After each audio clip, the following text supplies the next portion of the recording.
नमस्ते। आज की इस खास चर्चा में आपका बहुत बहुत स्वागत है। आज हम कुछ ऐसा गहराई से समझने वाले हैं जो सदियों से इंसानों को हैरान करता आया है, दुनिया का अंत। हम गरुड़ पुराण और महाभारत जैसे प्राचीन ग्रंथों में दर्ज भविष्यवाणियों को देखेंगे। और सच बताऊं, ये सिर्फ कोई पुरानी लोक कथाएं नहीं हैं। अगर आप ध्यान से देखें तो ये भविष्यवाणियां आज के हमारे व्यवहार को दर्शाने वाला एक एकदम साफ आईना है और साथ ही एक बहुत ही गंभीर चेतावनी भी। अब एक बहुत ही बड़ा सवाल है जो हम सभी के दिमाग में कभी न कभी जरूर आता है। दुनिया का अंत आखिर कैसे होगा? क्या ये हॉलीवुड फिल्मों की तरह अचानक होने वाला कोई धमाका होगा? दिलचस्प बात यह है कि प्राचीन शास्त्रों में इसका जो वर्णन है, उसके विनाशकारी संकेत रातों रात नहीं आएंगे, बल्कि वो आज के हमारे आचरण, स्वार्थ और लगातार गिरते हुए सामाजिक मूल्यों में अभी से साफ दिखाई देने लगे हैं। ठीक है, चलिए इसकी गहराई में चलते हैं।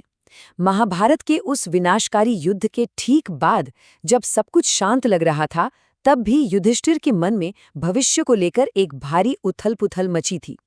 उन्हें बाहरी दुश्मनों का डर नहीं था, बल्कि कलयुग के इस आंतरिक पतन का डर था।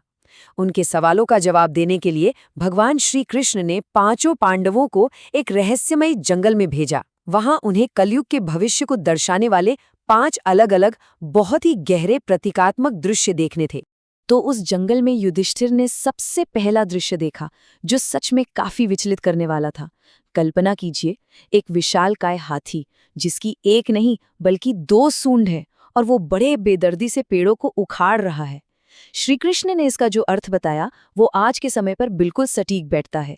उन्होंने बताया कि भविष्य में राजनीतिक भ्रष्टाचार अपने चरम पर होगा। शासक दोहरा खेल खेलेंगे, बाहर से तो न्याय का बड़ा दिखावा करेंगे, लेकिन अंदर ही अंदर अपनी ही जनता का क्रूरता से शोषण करेंगे। इसके बाद अर्जुन ने जो दृश्य देखा, वो एक बहुत ही अजीब विरोधाभास था।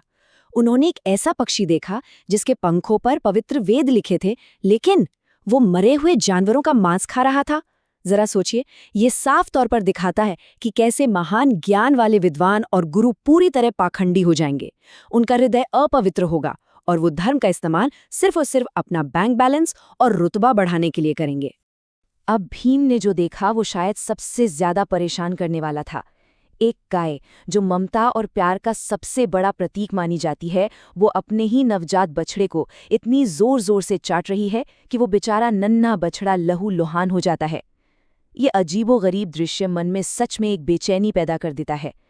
आखिर ये कैसी ममता है जो जन्म देने वाले को ही दर्द दे रही है? भगवान कृष्ण ने इस डरावनी दृश्य की जो व्याख्या की ना, वो आज के आधुनिक समाज के लिए एक बहुत बड़ी चेतावनी है। ये दरअसल विषैले मोह या कह लीजिए टॉक्सिक अटैचमेंट का प्रतीक है।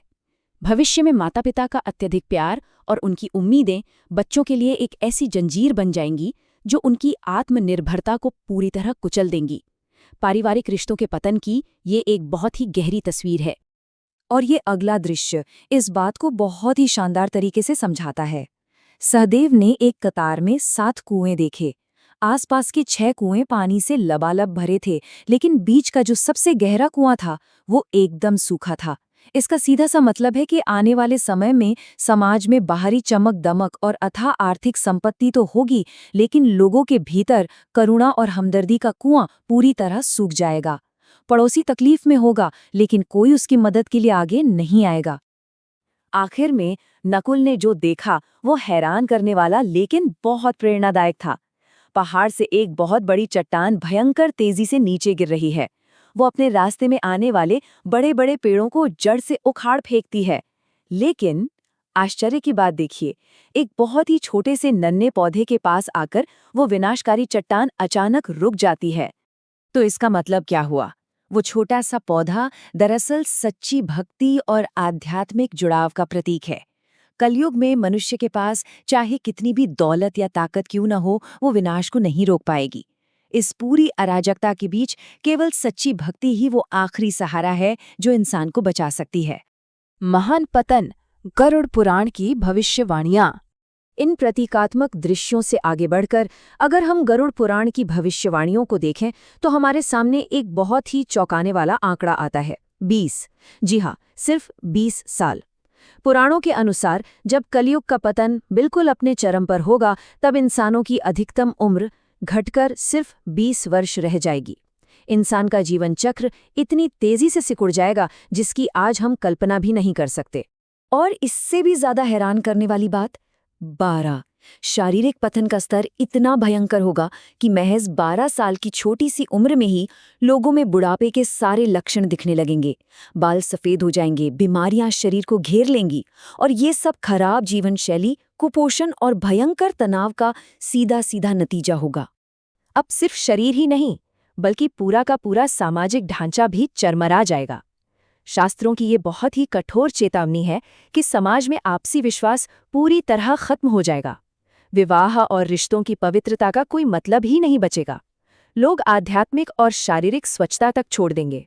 और तो और लड़कियां 8 या 9 साल की बेहद छोटी उम्र में ही बच्चों को जन्म देने लगेंगी। और इस नैतिक पतन का सीधा असर हमारे पर्यावरण पर पड़ेगा। प्रकृति एक तरह से बगावत कर देगी। पेड़ फल देना बंद कर देंगे, बस शमी का पेड़ ही किसी तरह बचेगा। भयंकर सूखे से खेती पूरी तरह ठप हो जाएगी। सात्विक खाना तो जैसे धरती से गायब ही हो जाएगा, और लोग जीवित रहने के लिए पूरी तरह से तामसिक यानी मांस आधारित आहार पर निर्भर हो जाएंगे। पीने के लिए सिर्फ बकरी का दूध बचेगा। मतलब नैतिक दिवालियापन सीधे तौर पर भयंकर अकाल को जन्म देगा। पवित्र करने वाली महाप्रलय, विनाश और पुनर्जन्म। चलिए देखते हैं कि प्रलय की ये पूरी प्रक्रिया कैसे आगे बढ़ती है। शास्त्रों के मुताबिक सबसे पहले आसमान में 7 सूर्य एक साथ निकलेंगे।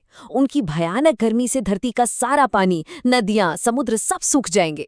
फिर भगवान विष्णु अपना रुद्र रूप धारण करेंगे और आसमान काले बादलों से भर जाएगा। पूरे 100 सालों तक लगातार मूसलाधार बारिश होगी जो पूरी पृथ्वी को जलमग्न कर देगी। और अंततः इस भीषण विनाश और हजारों सालों के बाद एक नए और पवित्र युग, सतयुग का जन्म होगा। लेकिन यहाँ एक बात समझना बहुत बहुत जरूरी है। इस महाप्रलय को कोई दुखद अंत मत मानिए। प्राचीन ग्रंथों के अनुसार ये विनाश एक जरूरी शुद्धिकरण है। जब पाप और स्वार्थ अपनी सारी हदें पार कर जाते हैं, तो उस गंदगी को धोने और एक नई, साफ सुथरी दुनिया की नींव रखने के लिए इस प्रलयकारी रीसेट बटन का दबना बहुत आवश्यक हो जाता है। और ये पूरी चर्चा हमें एक बहुत ही गहरे सवाल के साथ छोड़ जाती है।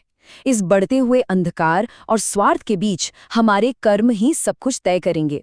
हमें सोचना होगा कि जब वो समय आएगा तो क्या हम उस नई, शुद्ध दुनिया का हिस्सा बनने के लायक होंगे, या फिर कलयुग के उस घने अंधकार में हमेशा के लिए खो जाएंगे। सत्य और धर्म का रास्ता चुनना ही हमारा एकमात्र विकल्प है।